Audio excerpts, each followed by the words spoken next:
Shri Chembai memorial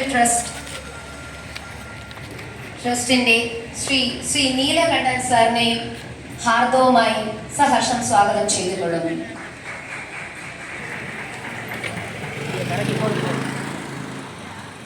അടുത്തതായി വലിയശാല ശ്രീ കണ്ണൻ ഭജന Mandalay, സമ്പ്രദായ ഭജനയുടെ ഒരു വിദ്യാലയം എന്ന് തന്നെ പറയാം. അതിൻ്റെ ആണിവേരായ ശ്രീ എ ലക്ഷ്മണൻ അവർകളെ വേദിയിലേക്ക് സഹർഷം സ്വാഗതം ചെയ്തുകൊള്ളുന്നു.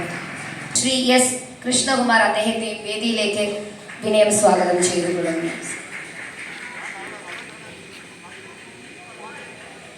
ശ്രീ ചിത്രതിരുനാൾ സ്മാരക സംഗീത നാട്യ കലാകേന്ദ്രത്തിന്റെ ശ്രീ ധർമാലയം കൃഷ്ണൻ സാറിനെയും സഹർഷം വേദിയിലേക്ക് സ്വാഗതം ചെയ്തുകൊള്ളുന്നു. സംഗീത നിർഭരമായ ഈ സദസ് ടീച്ചറുടെ ചെറുമക്കളായ ലളിതയെയും ലക്ഷ്മിയെയും സ്വാഗതം ചെയ്തുകൊള്ളുന്നു.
परम ज्योतिये पदमामल तोळुदेनय्य पदमामल तोळुदेनय्य परदेयरुळ ചെയ്വായ്മയ്യ परदेयरुळ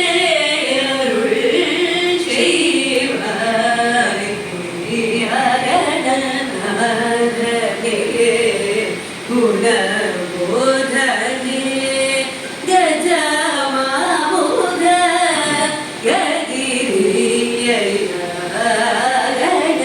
गदिरियगणनाथने गुणबोधने.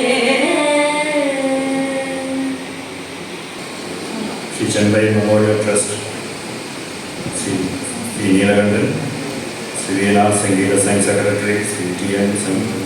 सर, श्री ചിത്രതിരുനാൾ സ്മാരക സംഗീത നാട്യകലാ കേന്ദ്രത്തിൽ നിന്നും ശ്രീ ധർമാലയം കൃഷ്ണൻ നായർ, ശ്രീ കണ്ണൻ ഭജന മണ്ഡലിയിലെ ശ്രീ എ ലക്ഷ്മണൻ എന്നിവരെ കൂടിയിരിക്കുന്ന മറ്റ് സംഗീതാസ്വാദക സുഹൃത്തുക്കൾ ഏവർക്കും എൻ്റെ വിനീതമായ നമസ്കാരം. ഒരു സ്വാഗത പ്രസംഗത്തിന് മുമ്പ് ഇന്ന് ജനശതാബ്ദി ആഘോഷിക്കുന്ന എൻ്റെ പിതാവും ഗുരുവുമായ കുറിച്ച് എന്നേക്കാൾ വളരെ നന്നായി അറിയുന്നവനാണ് പറയുന്നത്. അതുകൊണ്ട് അതിനെക്കുറിച്ച് ഞാൻ ഒന്നും അധികം പറയുന്നില്ല. കുറച്ച് ജനറലായ ഒരു കാര്യങ്ങൾ അച്ഛനെ കുറിച്ച് പറയാൻ ആഗ്രഹിക്കുന്നു. അച്ഛൻ്റെ ജനനം 1924 വൈക്കത്താണ്. പിന്നീട് AR ജോലി കിട്ടിയപ്പോൾ ഇങ്ങോട്ട് തിരുവനന്തപുരത്ത് വരികയാണ് ചെയ്തത്.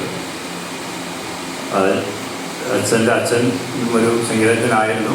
വൈക്കം കിട്ടുഭാവതം എന്നാണ് അറിഞ്ഞത്. ഫ്ലൂട്ട് കൈകാര്യം ചെയ്തിരുന്നില്ല.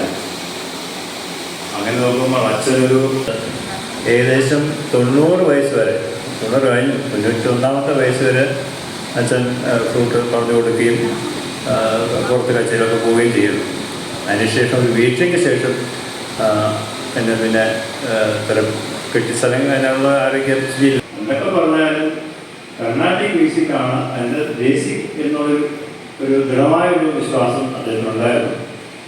അദ്ദേഹം പറയാനുള്ളത് അതിൽ ഒരു നല്ല സ്ട്രോങ് ബേസ് ഉണ്ടായാൽ മറ്റ് ഏതൊരു സംഗീതമായാലും നമുക്കത് പെട്ടെന്ന് അഡോപ്റ്റ് ചെയ്യാൻ പറ്റും, അല്ലെങ്കിൽ ആക്സെപ്റ്റ് ചെയ്യാൻ പറ്റും എന്ന് അച്ഛൻ വിശ്വസിച്ചതും അത് തെളിയിക്കുകയും ചെയ്തു എന്നാണ് എൻ്റെ വിശ്വാസം. അതുകൊണ്ടാണ് ഇന്ന് സ്റ്റേജിലുള്ള പലരും പല വിധത്തിലുള്ള സംഗീതത്തിൽ നിപുണരാണ്.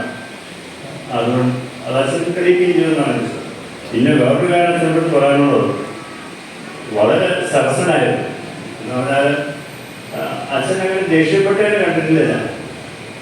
ടെൻഷൻ കാണിക്കുകയോ എന്ത് കാര്യം വന്നാലും അച്ഛൻ ഒരിക്കലും ടെൻഷൻ കാണിക്കില്ല. അത് ഞങ്ങളുടെ വിദ്യാഭ്യാസമായാലും എന്തായാലും ഒരു ഒരു പീസ്ഫുൾ വേ ആയിരുന്നു.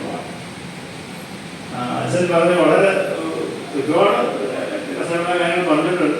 പലർക്കും അറിയാതെ ഒരു കാര്യം എപ്പോഴും എന്നോട് പറയാനുണ്ട്, 4 കൂട്ട് വാശിക്കാരാ കേട്ടോടാതാ കേട്ടാ തരമാട്ടേടാത്ത ഇതുപോലത്തെ പല ചെറിയ ചെറിയ കാര്യങ്ങൾ അച്ഛൻ പറഞ്ഞ് നമ്മുടെ ടെൻഷനൊക്കെ ഒഴിവാക്കാറുണ്ട്. അത് പ്രാക്ടീസ് ആയാലും പെർഫോമൻസ് ആയാലും കൂടെ വായിച്ചിട്ടുള്ളവർക്ക് അറിയാൻ അവർ ടെൻഷൻ കൂടാതെ മുന്നോട്ട് കൊണ്ടുപോകാൻ അച്ഛൻ വളരെ ശ്രമിച്ചിരുന്നതാണ്.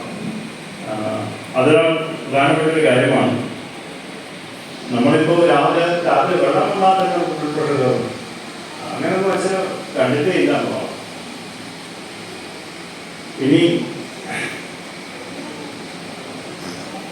ഞാൻ സ്വാതന്ത്ര്യത്തിന് ഇടയ്ക്കാണ് മറ്റ് അച്ഛനെ കുറിച്ച് പല കാര്യങ്ങളും ഇനി നമ്മളിന്ന് ഇപ്പോഴത്തെ ഒരു പ്രോഗ്രാമുണ്ട്, പലരും സംസാരിക്കും, അവരുടെ എന്താ പറയുക എക്സ്പീരിയൻസ് പങ്കുവയ്ക്കും. അതുകൊണ്ട് അവർക്ക് ഇതുപോലെ പലതും പറയാനാണ് അത് ഷെയർ ചെയ്യുന്ന വിചാരിക്കും. പിന്നെ സ്വാഗത പ്രസംഗം പറയാനുള്ള ഒരു ചുമതല എനിക്കൊണ്ട് മകനെന്ന് ചെയ്തത് സപ്പോർട്ടുള്ള നമ്മളൊരു കൗൺസിലർ കൃഷ്ണകുമാറാണ്. അപ്പോൾ അദ്ദേഹത്തെ വേദിയിലേക്ക് സ്വാഗതം ചെയ്യുന്നു. ആക്ഷൻ കൂടുതലുള്ള വിഷയം അതുകൊണ്ട് പറയാനുള്ളത് വളരെ കുറച്ച് സംസാരിക്കും. അദ്ദേഹത്തിന് എന്നെ എപ്പോഴും പറയുന്ന കാര്യം നന്നായിട്ട് പേശത്ത് ചെയ്യാറുണ്ട്. പേശത്ത് പക്ഷെ നന്നായിട്ട് സംസാരിക്കുകയും ഇന്ന് നോക്കിയോ അദ്ദേഹം സംസാരിക്കുന്നത് കേൾക്കാം. അതിലും അദ്ദേഹം മോശമൊന്നുമില്ല. എന്തായാലും ഹരിഗണേശന് ഞങ്ങളുടെ കുടുംബത്തിൻ്റെ പേര് സ്വാഗതം അർപ്പിക്കുന്നു. ഇനി നമുക്ക് കൊടുക്കുന്നത് പക്ഷേ കണ്ടിട്ടില്ല. കഴിഞ്ഞൊരു ഒരാഴ്ചയായിട്ട് ഞങ്ങൾ ഇത് സംഘടിപ്പിക്കാൻ വളരെ സഹായിച്ചൊരു വ്യക്തിയാണ് ശ്രീ യുഹാനന്ദ സാറ്. അദ്ദേഹത്തെ ഞങ്ങൾ സ്വാഗതം ചെയ്യുന്നു. എനിക്ക് സ്വാഗതം പറയാനുള്ളത് ബ്രഹ്മാലയ കൃഷ്ണനായ സാറാണ്. എന്താ പറയുക, ഞാൻ വളരെ കൊച്ചിലെ തന്നെ ഓർക്കിങ്ങനെ അതേ താടിയും അതേ ഒഴുപ്പും ഒക്കെ അദ്ദേഹമാണ്. അച്ഛന് വളരെ അടുത്ത സുഹൃത്താണ്. നേവിയായിട്ട് വരും. അദ്ദേഹത്തെ